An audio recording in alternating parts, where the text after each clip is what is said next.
رسولullah صلی اللہ علیہ وسلم نے ارشاد فرمایا، جو شخص 3 کام کرے گا وہ جنتی ہے۔ نمبر 1، حلال رزق کمانا، حلال رزق کھانا۔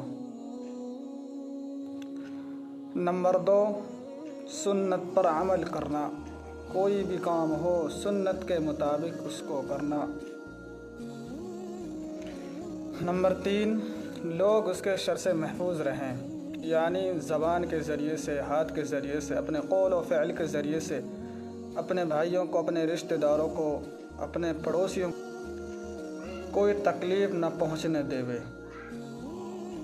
دوستو، ویڈیو اچھی لگی ہو تو لائک، شیئر اور ہمارے یوٹیوب چینل کو سبسکرائب کریں۔ السلام علیکم۔